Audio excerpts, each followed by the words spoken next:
అగ్రరాజ్యం అమెరికా వెళ్లేందుకు ప్రపంచవ్యాప్తంగా ఎక్కువ మంది ఆసక్తి చూపిస్తుంటారు.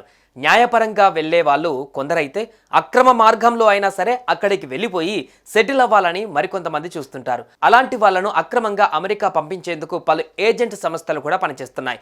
అయితే తాజాగా 230 మంది భారతీయులను అక్రమంగా అమెరికాకు పంపించే యత్నం చేయగా వాళ్ళు యుఏఈలో పట్టుబడ్డారు.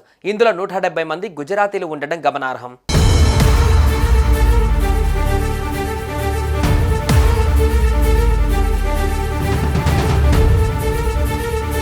అమెరికాలోకి అక్రమంగా ప్రవేశించేందుకు పలు ఏజెంట్ సంస్థలు పెద్ద మొత్తంలో వ్యక్తుల నుంచి డబ్బులు తీసుకున్నారు.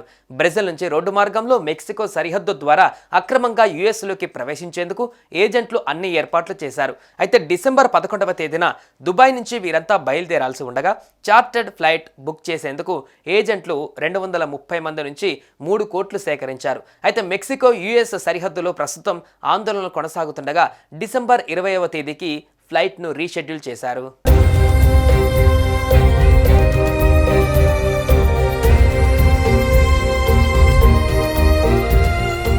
అయితే ప్రయాణికులకు మాత్రం విమాన రూట్ వివరాలను ఏజెంట్లు అందించలేదు.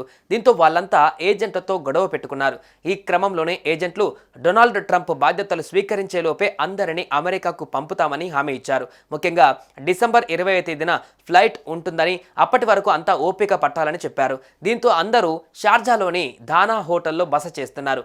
వీరితో పాటు పాజీ, ఠాకూర్ సాహెబ్ అనే ఏజెంట్లు కూడా ఉన్నారు.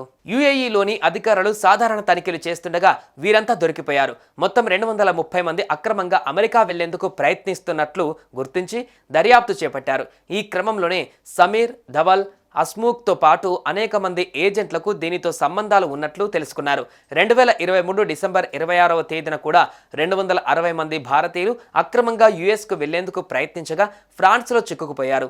4 రోజుల తర్వాత తిరిగి వారంతా ముంబై చేరుకున్నారు. అయితే ఇందులో కూడా 66 మంది గుజరాతీలు ఉండడం గమనార్హం.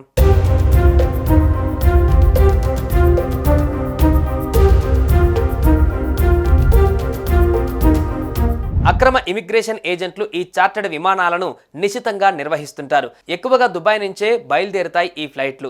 అయితే ఫ్రాన్స్లో దొరికిపోయిన తర్వాత నుంచి వారంతా ఈ పద్ధతిని ఉపయోగించడం మానేశారు. ఉజ్బెకిస్తాన్, లిబియా మీదుగా వెళ్లేందుకు ప్రయత్నాలు చేశారు. అయితే అమెరికా ఒత్తిడి కారణంగా లిబియా మార్గం మూసివేయబడింది. ఇక ఇప్పుడు మెక్సికో ద్వారా అక్రమంగా ప్రవేశించాలని ప్రయత్నించి షార్జాలో చిక్కుకుపోయారు. మరి వీరి పరిస్థితి ఏంటనేది చూడాల్సి ఉంది.